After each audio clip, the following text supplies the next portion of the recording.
My name is Jessica Mitchell, and I was 32 years old when that Christmas Eve arrived with more weight than celebration.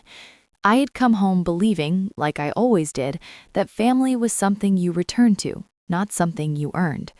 The house was warm, lights soft, familiar smells moving through rooms I knew by heart.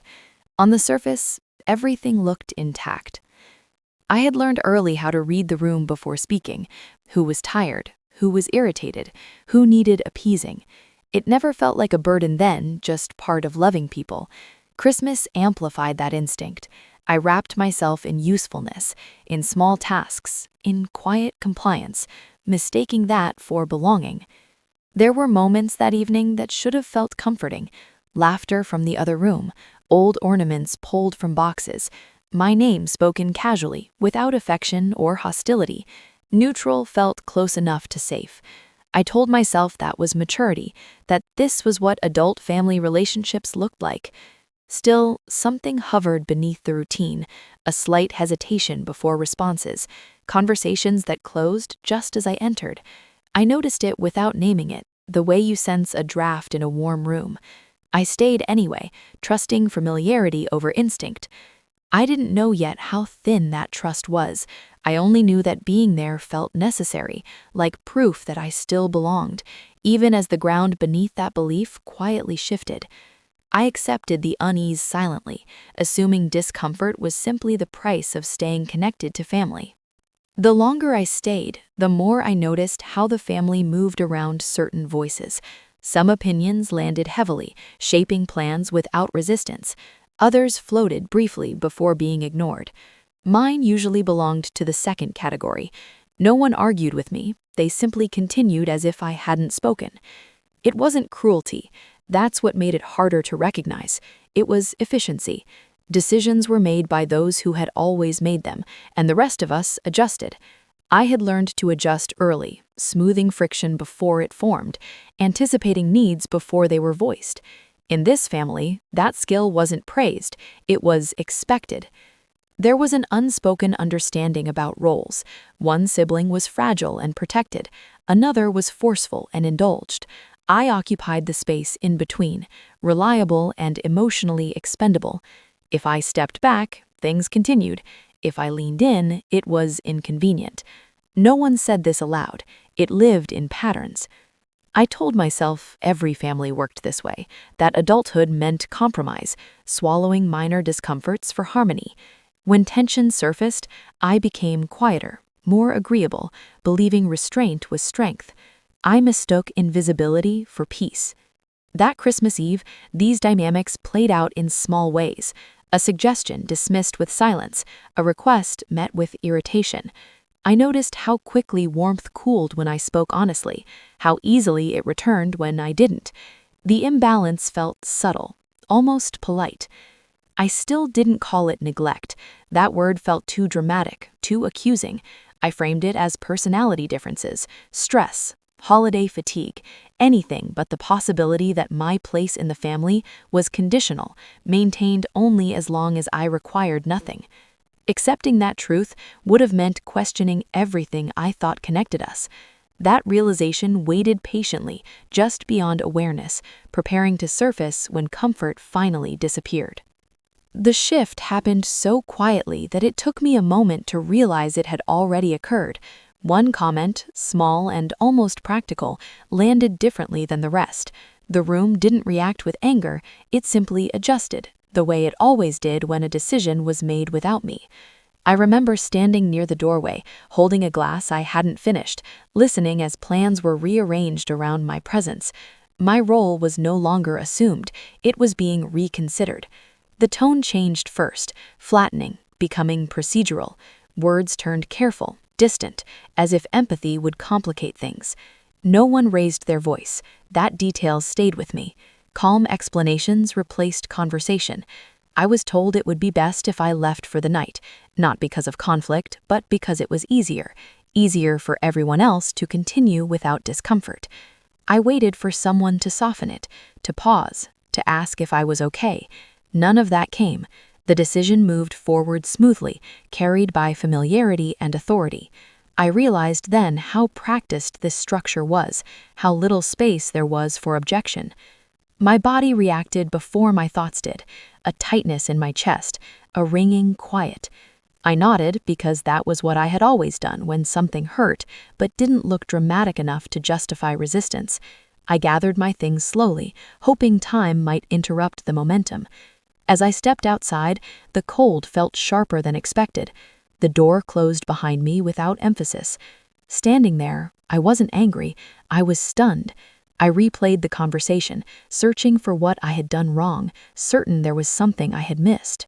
Only later did it register that nothing had escalated, nothing had been discussed. I hadn't been thrown out in a moment of chaos. I had been calmly removed, as if my presence had quietly expired. I stood there long enough to feel unnecessary, watching my breath cloud the air, understanding that what had ended wasn't an argument, but an assumption. The night remained calm, indifferent, as if nothing important had just been taken from me inside me. Outside, the house looked unchanged, lights steady, curtains drawn, as if nothing inside had shifted.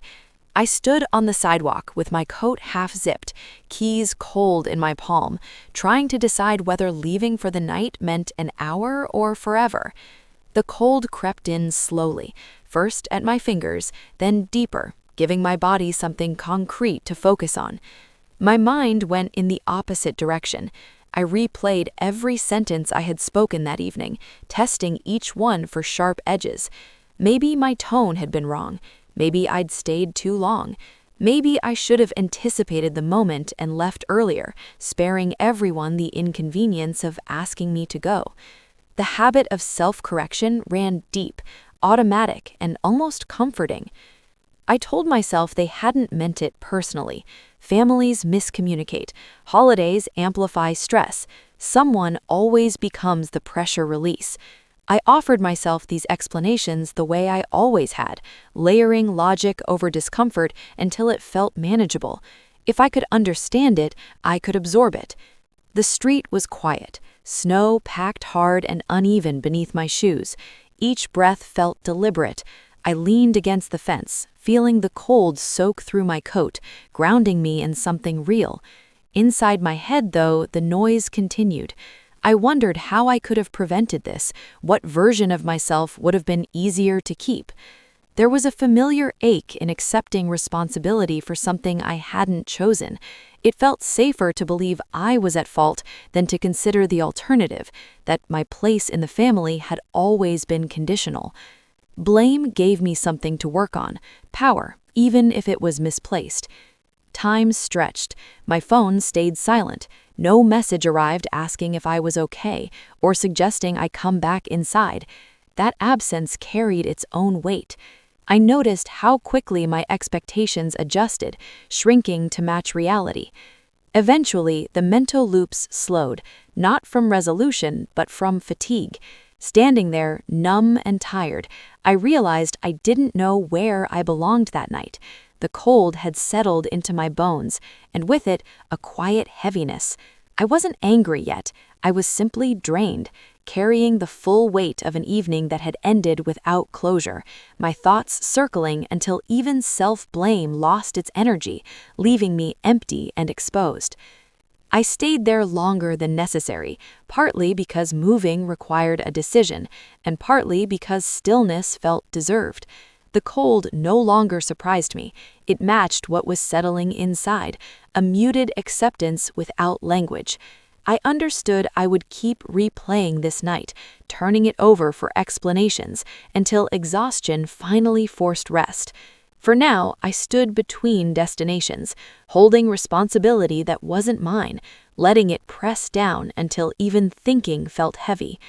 I did not know yet that this weight would change shape, that something quieter was beginning to form beneath it, waiting for the moment when blame could no longer carry me forward and leave me standing differently than before. Then, she appeared without announcement, as if the night had decided to add one more detail I hadn't prepared for. I noticed her because she wasn't moving quickly. Bare feet on frozen pavement tend to draw attention, but she didn't seem concerned with mine. She stopped a few steps away, not close enough to intrude, not far enough to ignore. Her coat was thin, hair slightly damp, eyes steady. She didn't ask what had happened. She didn't offer sympathy. She simply looked at me, the way people do when they are actually present. I remember feeling exposed in a way that wasn't humiliating. There was no evaluation in her expression, no subtle calculation of whether I deserved to be there. In the silence between us, I realized how loud my own thoughts had been until that moment. She asked one question, quietly, about whether I was safe. Not where I was going, not why I was outside, just that. I nodded, unsure why my throat tightened. She accepted the answer without probing, as if my word was enough. We stood there together, the cold wrapping around us evenly. She took off her shoes only then, setting them beside her, grounding herself on the pavement as if discomfort didn't require resistance. The gesture stayed with me. It wasn't performative, it was deliberate. I don't remember how long we stood like that, minutes, maybe longer. She spoke once more, observing the night, the stillness, how certain moments arrive without warning. It wasn't advice, it wasn't metaphor, it was simply noticing what already existed. When she finally turned to leave, she didn't tell me what to do next. She didn't promise things would improve. She walked away as quietly as she had arrived, barefoot, steps fading into the streetlight. What remained was not hope in the dramatic sense. It was something smaller and steadier. For the first time that night, I wasn't trying to justify my presence. I had been seen without being assessed, acknowledged without conditions.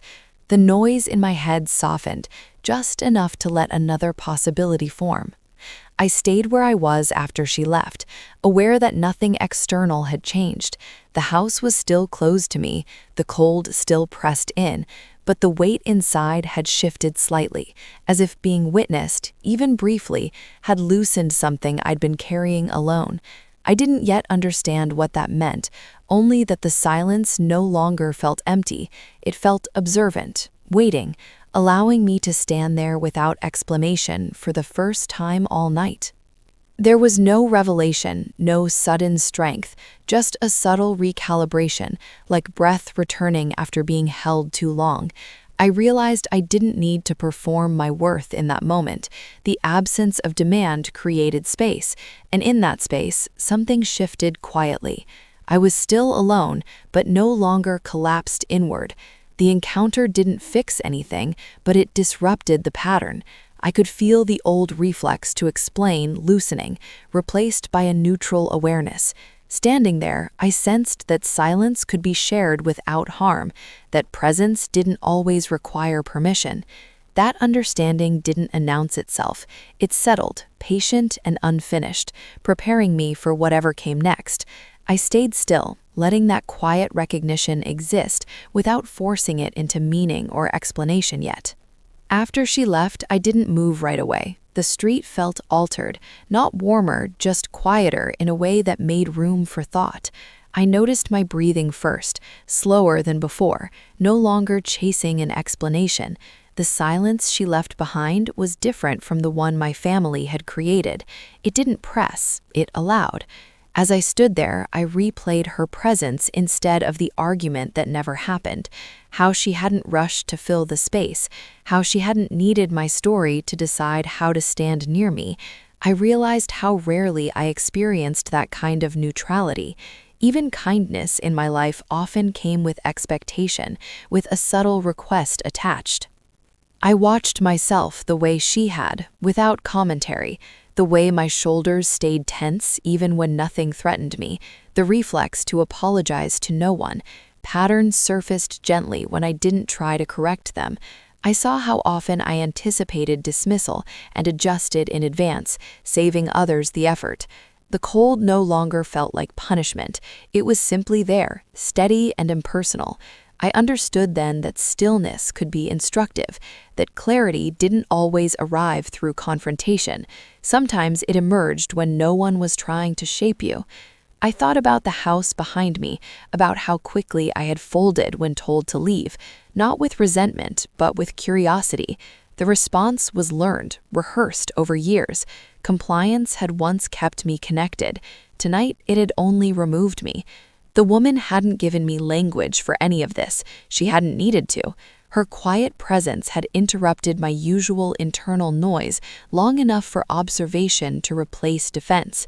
I didn't feel stronger. I felt oriented.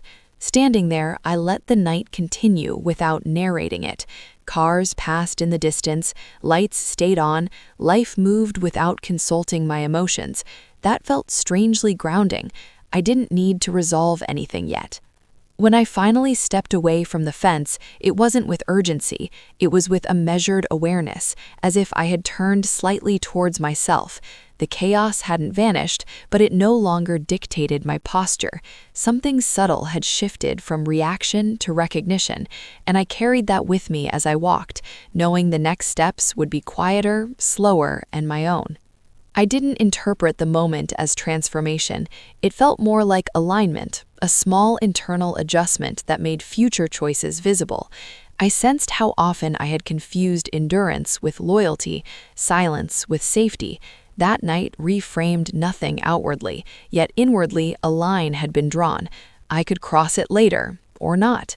For now, recognizing its existence was enough. I walked on with that awareness, letting it settle without pressure, trusting that understanding does not demand immediate action, only honesty and patience. The clarity was quiet, unfinished, and deliberately unspectacular, but it replaced confusion with orientation, giving me permission to pause without collapsing or explaining myself to anyone else in that moment. I didn't reach out the next day. That absence was intentional, though it felt unfamiliar. My instinct had always been to clarify, to smooth what felt rough, to offer understanding before it was requested. This time, I let the silence stand without explanation. I noticed how quickly my mind searched for permission to re-enter the dynamic, an apology I didn't owe, a compromise that would restore balance at my expense. Recognizing those impulses felt like watching a habit rather than obeying it. I didn't argue with them. I simply didn't act. Withdrawal wasn't dramatic. It didn't come with declarations or ultimatums. It showed up in small decisions, not responding immediately, not volunteering reassurance, letting unanswered messages remain unanswered a little longer. Each pause created space where there had previously been obligation. I wasn't trying to punish anyone. I was testing what happened when I stopped maintaining equilibrium alone. The idea felt almost irresponsible at first, like abandoning a post. But as days passed, I felt steadier, less reactive. My energy stayed with me instead of scattering toward approval. I thought about confrontation and realized it would change nothing. Any explanation would be absorbed, reframed, or dismissed within the same structure that had asked me to leave. Engagement would only confirm my role as the one who adjusted. Silence, however, removed me from that position entirely. There was planning in this restraint, but it was internal. I recalibrated expectations quietly. I decided what access would look like, how much information I would offer, where I would stop explaining myself. These boundaries weren't announced, they were practiced. What surprised me most was the calm. Without constant negotiation, my thoughts slowed. I could observe rather than anticipate. I began to sense that distance itself was a form of clarity. Stepping back didn't collapse the world, it revealed how much effort I had been supplying to keep it intact. I understood then that withdrawal was not weakness, it was a refusal to participate in a pattern that depended on my compliance. Whatever consequences followed would unfold without my intervention. For the first time, I allowed that to happen, trusting that restraint could carry more power than confrontation ever had. I did not announce this shift to anyone. It existed only in my behavior, subtle but consistent. I watched how often I reached for justification and practiced letting that impulse pass. Each withheld response strengthened a boundary I could feel but didn't need to defend. The distance gave me perspective I had never allowed before. It showed me that stepping back was not abandonment, but choice, and that choice quietly reorganized where my loyalty belonged. It altered my sense of responsibility without confrontation or apology. Time passed differently once I stopped intervening. Days stretched without updates. Then small messages arrived, cautious and oddly incomplete. I read them without urgency, noticing what they didn't contain more than what they did. No one asked how I was, they asked when I'd be around again, whether I could help smooth something over, if I'd misunderstood the situation. The absence of my explanations changed the tone. Without my steady presence, conversations seemed to fray at the edges. Misunderstandings lingered longer. Tension that I once absorbed began to circulate instead of disappearing. I heard about it indirectly, through relatives who spoke carefully, as if reporting on weather they didn't control. I didn't feel satisfaction listening. Mostly, I felt distance. It was strange to realize how much emotional labor I had been providing without recognition. In my absence, roles blurred. The peacemaker was gone, the buffer removed. What remained was the structure as it truly was, unsupported. No one replaced me. That was the quietest confirmation. I noticed how often silence prompted follow-ups, how quickly urgency appeared when I didn't respond. I still didn't step in, not out of spite, but because clarity had settled in. Engaging would have returned me to a position I had already left. So I watched, not closely, but honestly. The family continued, but less smoothly. Small conflicts escalated. Plans changed abruptly. The balance I had maintained alone was suddenly visible by its absence.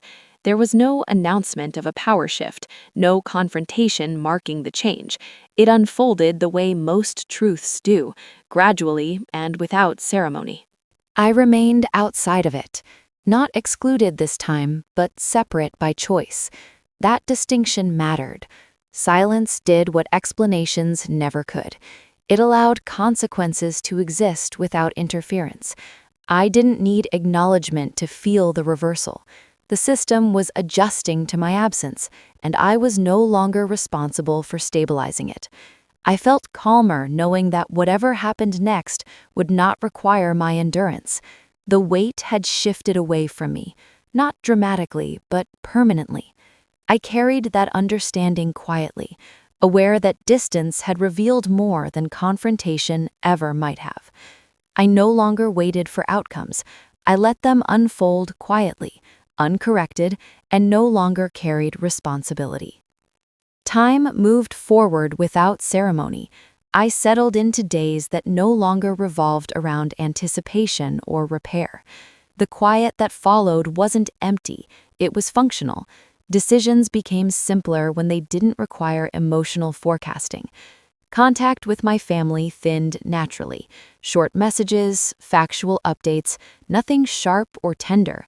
I responded when necessary, declined when I didn't want to engage. The neutrality surprised me. I wasn't bracing myself anymore. I wasn't rehearsing explanations in advance. I noticed how much energy had been spent justifying my reactions, translating my needs into acceptable language.